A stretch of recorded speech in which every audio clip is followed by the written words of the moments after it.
Hi everyone, I'm Kim. Welcome to Kim's Corner. Tonight we're going to discuss the most critical topic of applied behavior analysis, or ABA. Today's guests bring a variety of perspectives. Is it good? Is it bad? Or is it even ugly? What is ABA? ABA is a database science which applies a variety of principles to be socially significant skills. And we have a chart here that shows some of those skills that can be targeted.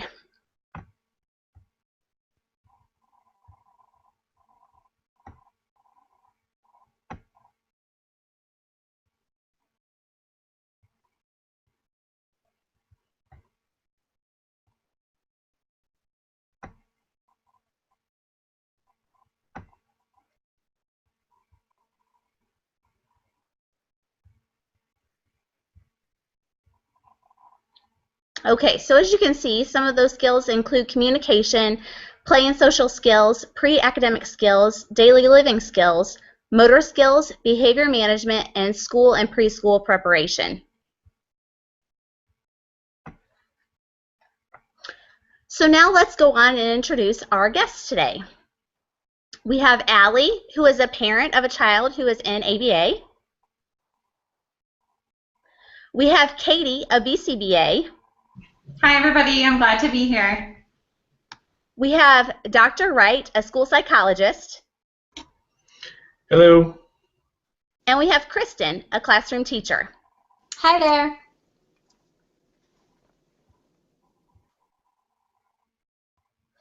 All right, IDEA pushes for students to be in a least restrictive environment. For most children, this means in a traditional classroom. Dr. Wright, can you please comment on how this can occur? Absolutely. Let's first talk about the idea of least restrictive environment. With this, we are looking at putting these children with exceptionalities into the classroom that's going to best fit their needs while also not infringing on their independence. And by that, I mean when we work with these children, we put them into classrooms, we want them to have the most supports that they can possibly have, whether that be with their reading, test taking, math, meeting a parapro with them at all times. We want to find whatever that right balance is between supports and letting them have their independence so they can best prosper in these classrooms. And we found that when we find that right spot for them to be in with these least restrictive environments, that they will function and grow better in an environment with people and other typically developing children who have those skills that they don't necessarily have. So being around those typically developing peers are beneficial for them in more ways than just social and academics. This also goes hand in hand with FAPE, which is the Free and Appropriate Public Education. We work closely to find a free and appropriate public education for these children through IDEA. So a lot of the times, a lot of these least restrictive environments or more restrictive environments are private funded, not free education services. So the biggest thing we're looking at is trying to find a classroom that's free, least restrictive, and provides the supports that they need. Now, when we go into talking about ABA, these classrooms don't always have that capability of putting in the supports they need for ABA.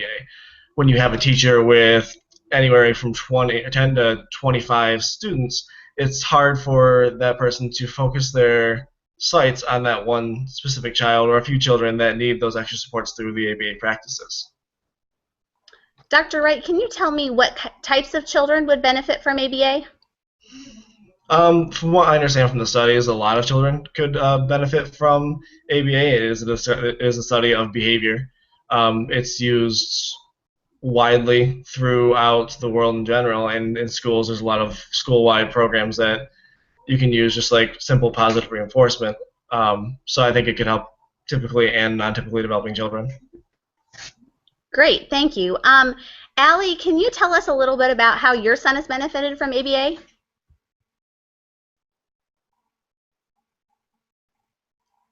I'm sorry, Allie, I can't hear you.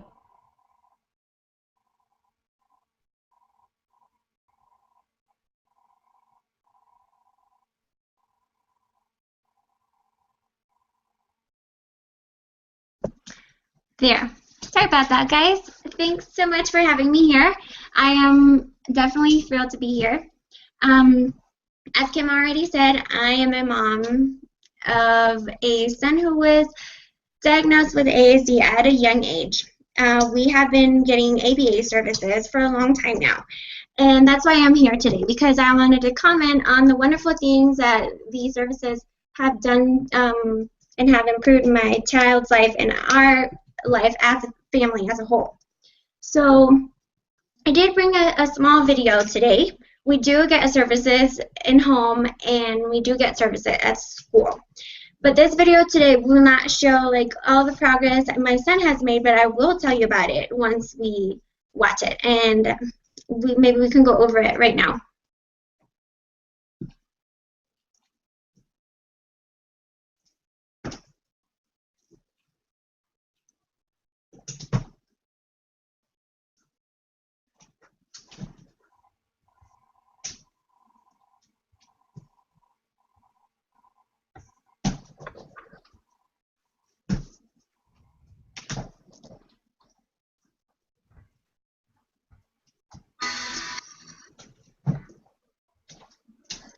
Hey, Luca, I'm thinking of transport.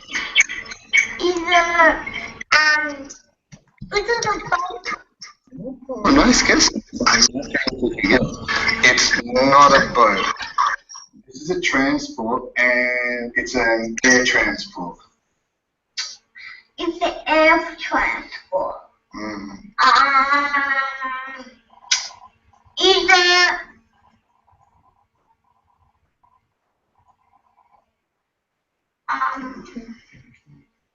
is it a helicopter?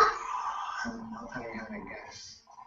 It's not a helicopter, but it's a transport. It's an air transport, and lots of passengers go in it. Lots of passengers. Is it an airplane? It is an aeroplane, mister. Another token. Too clever. I got another one for you. I'm thinking. Oh, I got it. I'm thinking of an animal. Is it a cow? A cow. Nice guess. It's not a cow. This is an animal. It's an animal that lives in the ocean. What's the ocean? Okay. This is an animal that lives in the water. The ocean is the big water. I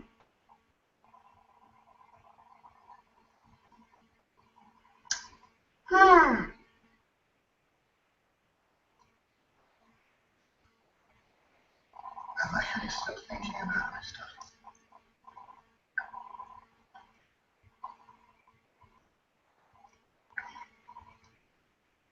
Can you think of some animals that live in the water? Is it a whale? I like how you had a go, hey? It's another token because you're having a go. It's not a whale. Thanks for looking back. Hey, so it's an animal. It's an animal that lives in the ocean, but lives in lots of water, and it has 8 arms. Is it an octopus? Yes, it is an octopus. Check it out. Another token. Octopus doesn't have 2 arms. No, it does not. How many does it have?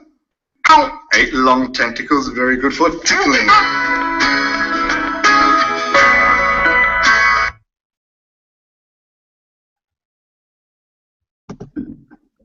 Thanks for showing that, Kim. So, as I was telling you guys earlier, you can't really see and notice progress he has made. But when we first started ABA services, which is a while back, my son could not sit still in a chair. He would elope. He would have physical aggression toward himself, towards others. Like as you notice on the video, he's responding to his name. So all these behavior modification programs have not only improved his academic skills, but also his social skills, his self-help skills, and so many other things that have made a difference not only in his life, but all of our lives as a family. So as a parent, I I want to say tonight that ABA has done great wonders and that it should be considered one of the primary interventions if you have a child diagnosed with ASD. Thank you. Thank you, Allie. Kristen, I'm sure that you have some concerns about this happening in your classroom, though. Can you tell me why you think this model is inappropriate for a school setting? Yes. Thank you for having me, by the way. As I'm looking at Allie's son's video, I'm very pleased with the progress that he's showing, and from what she's saying from his past, it has done wonders for him. But speaking from an educational setting, you know, I want to make note that this was taking place in a one-on-one setting. He was working with a clinician and in a seems somewhat of a quiet environment. This is just one piece of, I'm sure, of his therapy. But looking at an inclusive classroom where possibly there were, let's say, 25 students, and this, or even in a more like specialized classroom where maybe there might be 6 to 8 children, this strategy of ABA could be kind of troublesome. Especially when effective ABA training or teaching could take up to 40 hours a week. So it makes it very difficult for that to take place within the classroom when you have a multitude of other students and possibly, you know, maybe some paraprofessionals that are in there to support but do not have the training to properly administer any ABA.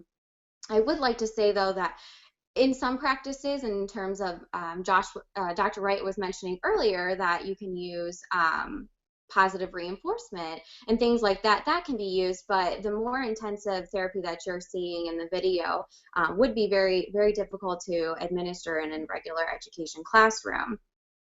I would like to point out, though, that the cost for a student with special needs, according to the U.S. Government Accountability Office, that it costs $11,000 more for a student with disabilities to be educated in the regular education classroom. So that puts quite the financial burden on the educational system, and there sometimes, in order to get that funding or for the appropriate services, because it can't be provided, a lot of families move to like filing a grievance, and they use that funding for appropriate education for their student with special needs.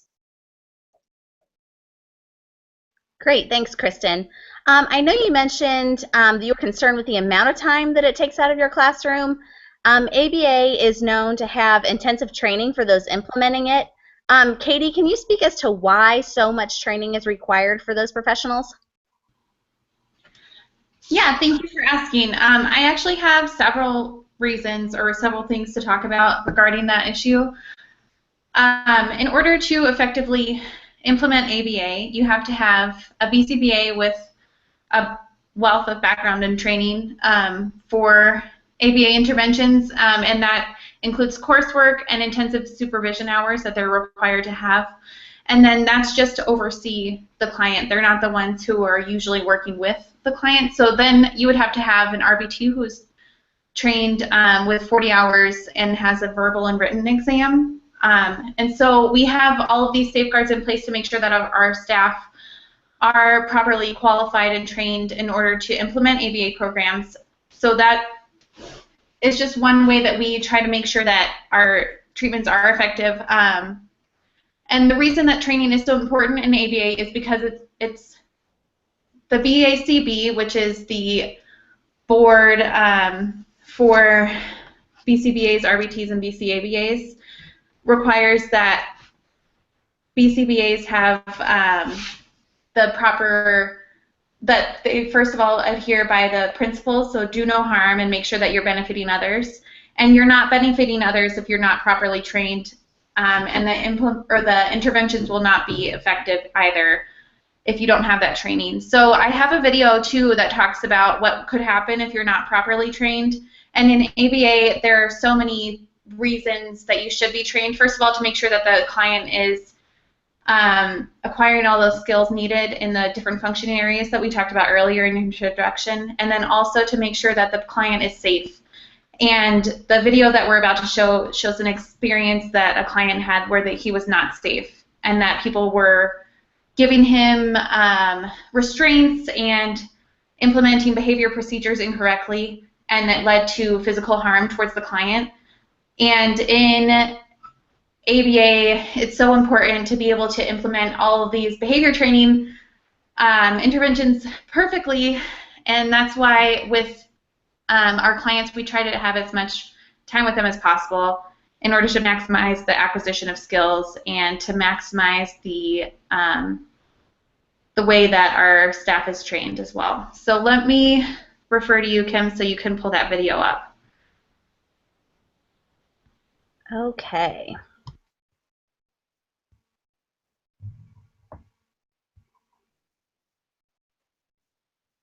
Raising controversial questions about how far is too far when it comes to physical discipline and control in schools. For most kids, the worst they get from unruly behavior in class, it's a trip to the principal's office. But in some schools, students are receiving far more severe treatment, like being locked in windowless cells or stuffed into bags. Now, some of the footage you're about to see is not easy to watch. Here's ABC's Brian Ross with a Nightline Investigates. This surveillance video shows a high school student by the name of Andre McCollins in the lower right of the screen, about to go through what his school calls skin shock therapy for misbehavior. About 60 volts of therapy. There are no national standards for the punishments or restraints used on school children, including those like Andre with severe behavioral difficulties. I can't believe they call themselves human and do such a thing to someone who's so vulnerable. It is an extreme example, but perfectly legal. An ABC News investigation found that only 17 states have specific laws that protect students from harsh, some say barbaric methods of restraint and other techniques. Someday I think we're all gonna look back and we're gonna say, can you believe what we did here? Why are there red marks all over him? In Dallas, this video was made by the mother of a first grade boy with autistic characteristics. She tried to get the staff member to let go of her child. Let him go! In Kentucky, a mother found her autistic 8-year-old son had been stuffed into a duffel bag like this one, specially made to restrain children. And schools across the country are investing in specially built so-called seclusion rooms or scream rooms, like this one, where young students can be locked up for hours. They'd lock you in there, and it was dark, there's no windows, you're just stuck in there for the whole day. At the age of 11, Jordan knows all too well what can happen. It's scary, really scary. Even from the bravest person in the world, it's still really scary. Now, some members of Congress are trying to get such restraint and seclusion techniques prohibited or restricted by federal law. There's thousands and thousands of children that have been traumatized, that have been injured. But the proposed law is opposed by public school administrators as too restrictive. They say they need a range of techniques and leeway to deal with autistic students and others who are increasingly being mainstreamed into public schools. They're emotionally disturbed, they have behavioral issues, and they tend to act out. And when they do act out, sometimes they become a danger to themselves or a danger to others. Daniel Domenech of the School Superintendents Association agreed some of the techniques being used, including the electric shocks seen on the tape, are indeed too much. They're horrendous. It makes me sick. Domenech admitted some teachers do need more training, but he defended the use of some of the restraints others call barbaric, including the seclusion or scream rooms. If the situation warrants it, in order to protect the child from hurting himself, but you know what? If you don't think that's barbaric. Listen, then I'm a barbarian. But all too often, students have died after being restrained with the approved techniques. The most recent, 16-year-old Corey Foster of New York City. A surveillance tape shows the young man at a residential school for students with special needs, as he apparently refused to stop playing basketball. Teachers and staff surround him. 1, 2, 3, 4, 5. And then, says his mother, Sheila Foster, they forced him to the ground. And now he's down. They're pulling him down, yes. The school says its staff used what it called a correctly performed and state-approved therapeutic hold, and only after other de-escalation techniques failed with Corey. There was nothing therapeutic about that. A short time later, Corey Foster was dead. The medical examiner ruled it an accident, that Corey died of cardiac arrest while being subdued. Just looking at these pictures, knowing that I won't feel him hug me anymore, afraid of hugging mommy. This hurts. Focus up here, guys. The Centennial School in Bethlehem, Pennsylvania says there is an alternative to the physical, hands-on approach used in so many schools. Here, there are no seclusion rooms, and teachers almost never use any restraints, even though the students here all have a history of trouble or violence at other schools. We watched as one student, 9-year-old Vinny, started acting up in the classroom. The teachers separated him from the others, but never put a hand on Vinny. He walked away. We reminded him to use a calm body and polite words. That worked. It did work. It may take a while, but it's certainly better than putting my hands on him.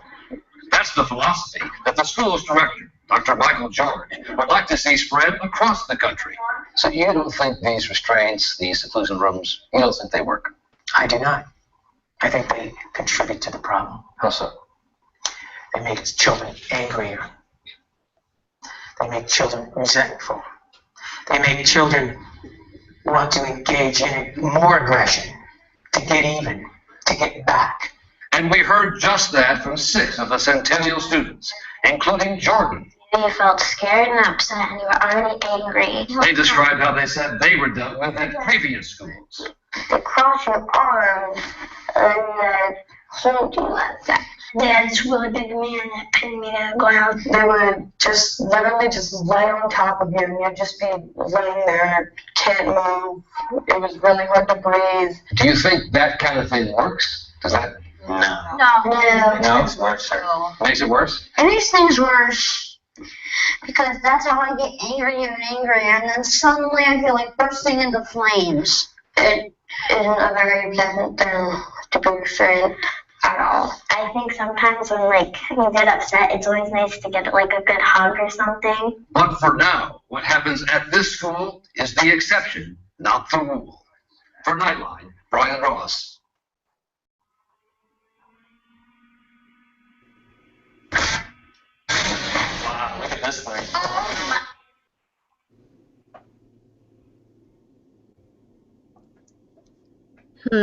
Katie, you've made a very strong case for why training is so critical. Kristen, would you care to respond? Yes, I would. First of all, that video was very disturbing. There was a lot of things in there towards the beginning that were really challenging to view. And as I was sitting there, I was kind of thinking that, ABA and the training that Katie spoke about is very important, therefore, so that those types of situations don't take place. And I totally agree that the training is necessary. But when I'm looking at it in terms of, the school systems, I just don't see how it's possible for public school districts to supply the enormous amount of coursework and training necessary to implement ABA effectively in the classroom. I think that a lot of times ABA is used here and there, like I talked about earlier with positive reinforcement and prompting and things like that people do without even knowing. But at the same time, I just think that the strategies and the training that needs to take place is just not something that the public school system, one, can afford, or two, is able to do for every special education teacher or paraprofessional that would be implementing that throughout the day to the students. I kind of wanted to talk about, too, the strategies that are used that, from my understanding, to teach ABA are didactic strategies. And from my understanding, it's more the theoretical framework for how to work, why you're working with a student or what it's supposed to do, but not necessarily how to implement it. And when I'm looking at that video, I think a lot of those times you have to understand towards the end of the video where it was showing the boy who was having a meltdown, and the educator was sitting back and allowing him to have that space and allowing him to talk through. And you have to know when to use that. You have to have that training and that hands-on experience when you're being educated in that way. In this type of situation, what am I supposed to do? You can be in there and you can sit in coursework and it can explain to you, but until someone shows you, or there's a scenario where there's that hands-on training for you to know and learn what is appropriate per situation, per child, I don't think it can be implemented accurately within the classroom. And with that being said, there's a lot of strategies, and what I'm speaking to right now is that a BCBA needs to be present in order for that training to take place effectively, or you know, to make that the most optimal learning experience for the educator. And it's just, a lot of public schools don't have a BCBA on staff. Maybe they hire out from a hospital or another center nearby, but they don't on their staff actually have a BCBA, and then it would take some time for them to, you know, maybe the educator would have to go to their center, and that's taking time out of their classroom and away from their students to learn this. So although I totally understand the necessity for the training and why, and clearly from the video it's very important, I just think that the implementation of that effectively in that training in the classroom is not purposeful. So Kristen, I just wanted to comment on what you said. I totally see what you're saying, and it is very unreasonable in cost in order to do this for every student in your classroom, and you are only one teacher, and a lot of times you are going to have like 5 to 10 children to teach in your special education classroom. So I totally get that one-on-one therapy is unreasonable for you to do at the center, which is why it's so important for an IEP goal to have every single thing that the kid is going to need. And if they require one-on-one services, that's in there, and that the school and the private insurance can accommodate that based on that child's need. It's just a shame, even though it is unreasonable, because it is so effective for children with ASD. So it is unfortunate that we can't always accommodate those therapy processes within the schools. And that you're right, it is hard to get a BCBA for each school district, and not even just the whole district, because there are so many students in each district that might need a BCBA. So even then, it's still more time altogether. And then I did want to just mention, though, that I feel like a lot of times a lot of people do think that ABA is very strict and all didactic strategies, but I would like to point out that there are a lot of natural teaching opportunities that are possible. And in some cases, those are even harder to implement than the didactic strategies, because you do have to try and contrive that situation that's perfect for the moment that you're trying to teach them. And sometimes, at least in my experience, it's more difficult to contrive those situations than it is to do the didactic strategies, which maybe is why it's not as known. But I totally see where you're coming from. Would you be able to give an example of a naturalistic teaching situation, or something that you've come across in the past? Absolutely. So one of the most common ones is peer plays. So if the client is playing with their peers, then it's all the social interaction. So you're making sure that they're making eye contact with the peer that they're playing with. And if they're having a demand or like a request for the toy or a request for their attention, that they are making that eye contact with the next peer. So that's a perfect opportunity for natural teaching strategies, and it's also natural reinforcement as well, because if they are making that eye contact and they're requesting, then they're also going to get a toy that they were asking for. So it's reinforcement but through, like, you can use tokens, whatever that client has, and then it's also the natural reinforcement, which should only make those skills stronger for them. So that's a good example of where sometimes it is more natural than people might think the ABA is. Okay, thank you for that. Of course. It sounds like, from what I've heard everyone talk about, both sides, that there's a lot of time involved in ABA. You're spending a lot of time with the families, you're spending a lot of time with the child, and so I imagine that probably creates quite a relationship between the two. Don't you pretty much become part of the family? How do you deal with that? Is that okay? Katie, can you speak to some of those professional boundaries? So as a BCBA, there are very strict guidelines that the BACB also points out, and they have on their compliance codes. But it's very important to have those professional guidelines. It's obviously you're going to care for the clients that you work with and that you've been working with for a while, and of course, hopefully if you're in this field, you care about kids in general, and especially the kids that you're working with.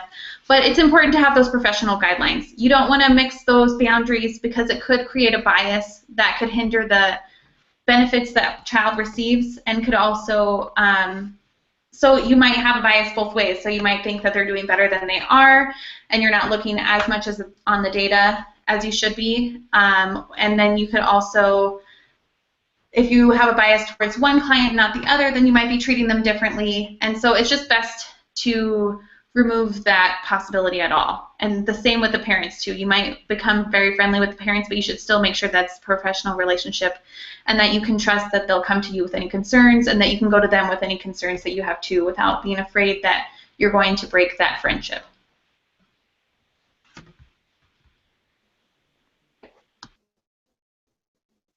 Okay, Kristen, do you feel that that type of boundary would work within your school system? Does your staff have any guidelines to protect treatment fidelity or clients from bias? Well, in my field, a lot of times we are encouraged to spend time with our families of the students of our classrooms. We have PTO within the classrooms and within the school that they are very involved within the classrooms, whether it be gen ed or a special education classroom. And I find that there are a few guidelines in terms of working with a student. For example, if you have a student throughout the school year, you are not recommended to tutor them. You are only supposed to work with them within the school hours of the day. The whole purpose of the IEP is to not exceed their peers and to grow faster. So therefore, the tutoring, they try to differentiate, and that also allows for generalization. So if I have a student in my classroom, I educate them during the day, and then I've been asked in the past for parents of my students if I can be their tutor maybe on the weekends or in the evenings or even throughout the summertime, and it's something that is recommended. A lot of times we defer to maybe another intervention specialist within the district that works with the same population of students, or if we know of maybe a day summer camp type thing that they can go to where they can gain that, that is something. And then they can also gain their extended school year hours through another intervention as well to kind of differentiate between the education. But in terms of getting to know the families and spending time with them, there's a lot of times throughout the school year that parents and families are welcome to the school, and we are encouraged to spend time with them, and that kind of showing them that we have an interest in their life, and in that it's not just within the classroom. We understand that I have them for 8 hours a day, but then they go home and they're with their families, and I don't know anything about their world at home and what they're going through. So a lot of times we have parents that come in the morning that want to tell us about their evening. Was it troublesome? Did they sleep? Did they, things like that could become an antecedent for the day, and that's encouraged. My principal, for example, wants me to be very involved, and that because that makes the families feel like you care and you want them to be a part of the educational process. You want them asking questions, not just at the IEP meeting or their ETR. They want a day-to-day. We have a communication type strategy that we use every single day. There's a notebook or something, so an email sent home every day. So there's open communication at all times to kind of keep everybody feeling that we're not just there to teach them, like we care for them, and we want the best for them. So we want the families to feel invested in the educational process throughout this, and it's not just us making the decisions and they're going by it, that it's a team. That's why they call it the IEP team, and we all work together. So. Great, thanks, Kristen. Allie, can you speak to that from a parent perspective? Sure, of course. So as a parent, it is very difficult not to include our therapists in our family gatherings, just because in my case, my child has built a rapport with all of his therapists. So it's just so hard not being able to include them. But we understand that in order for the intervention to be successful, there have to be boundaries. So it was hard at the beginning because as the kid is learning, but as parents we are learning as well that there must be boundaries. And to me, the most important thing for parents and teachers is communication. So not only having a good relationship with the teachers, but also being able to communicate effectively with them, because the interventions and all the behavior modification programs do not work if we are not on the same page. And I mean, it takes a while to understand that, but in the end, you understand that everything that you do and every decision that you make, it is in order to benefit your child. And that's the one thing I do really like about ABA and having this relationship with teachers, and is that everything that we consider as a family is important for him, then everything is included. And then nothing that we don't think that should be included is not done without our consent. So definitely parent and teacher relationship, it is ideal for our children to have progress and for ABA to be successful. Very interesting. Okay, I can see how both points are valid on this issue. Thank you to all of our guests for tonight's participation. And at this point, we're going to open up the floor for questions. I have a couple that have come in throughout the show. And whoever would like to respond, please just speak up. The first question is, if ABA services can't be obtained within a classroom, where can they be? And talk about some settings in which individuals are trained and ABA is implemented. Well, I guess I can speak to that because I do work at a center for children with diagnosed with ASD that are referred to our center by the school district. So the school district doesn't have the resources available to treat them. And at our center we do. So we see kids all day from 8:30 to 3:30 instead of them going to school, and we still provide academics and everything. So we at my center have the in-center programs for the children, and then we also have an in-home service. Some of our children also go to school, and then they'll come to us for the rest of the day. So they'll go half day at the public school and then come see us because it is so difficult, like Kristen was talking about earlier, in order to implement ABA in the schools. And as we know from the LOVAS studies that at least 20 hours a week is beneficial for children diagnosed with autism in order to see the most beneficial effects. So I know in my experience we can accommodate parents in any environment. We can go to the school, in the center, and in the home, anywhere that they would like us to be. We even do community outings if the clients need that as well. Josh, I don't know if you would want to comment. Do you guys often refer people to other school district or to other autism clinics?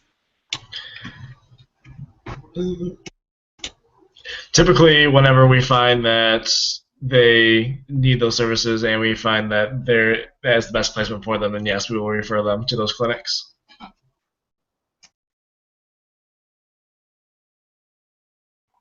Thank you.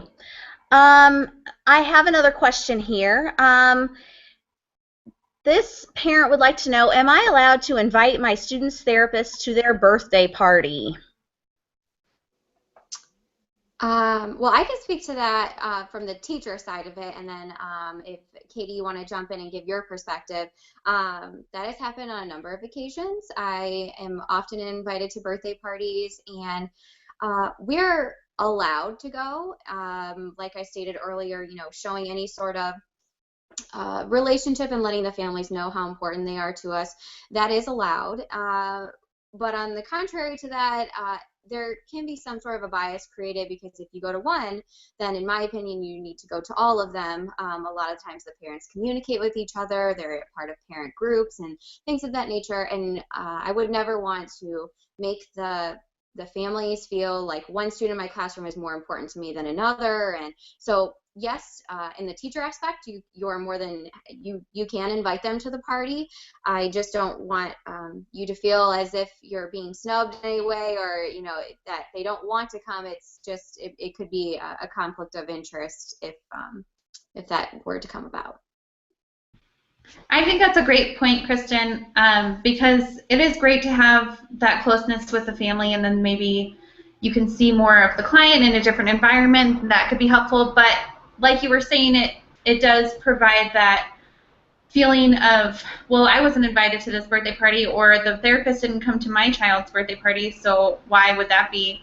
And like just creating that element of unprofessionalism that doesn't need to be there, in my opinion.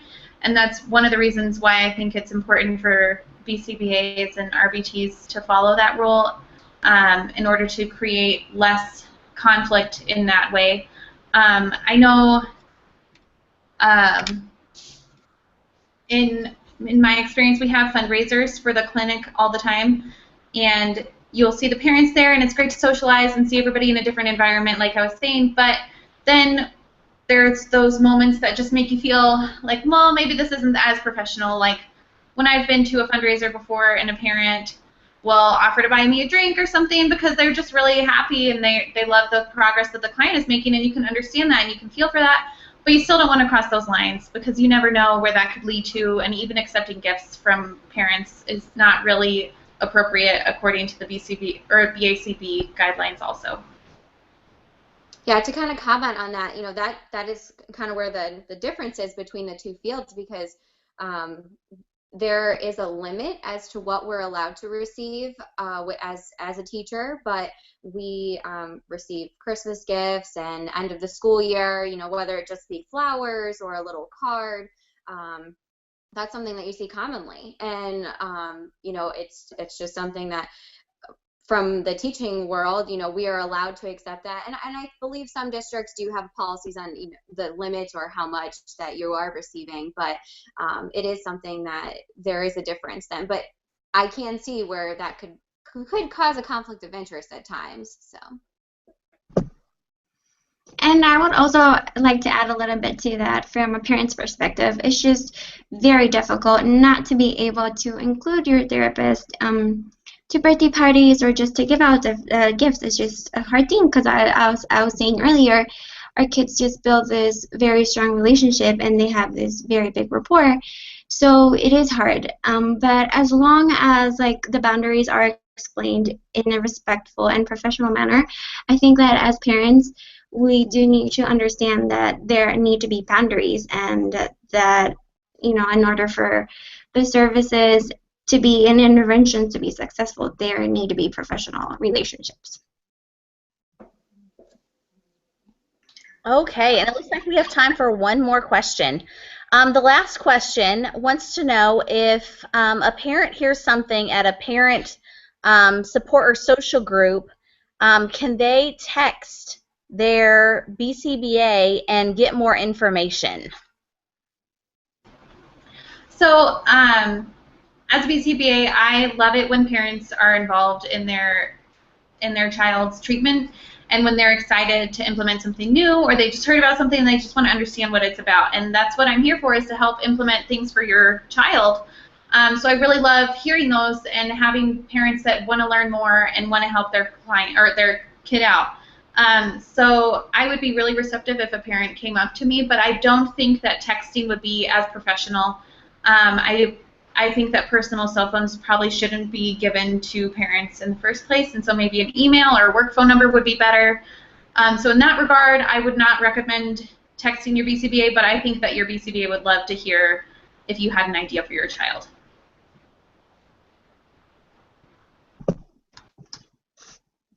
Like I said earlier, I think the best thing and my favorite thing is being able to communicate effectively with therapists and the BCBA. And it doesn't matter how we do it, it's just being able to know, you know, if there's something that needs to be fixed or something that's not going the right way.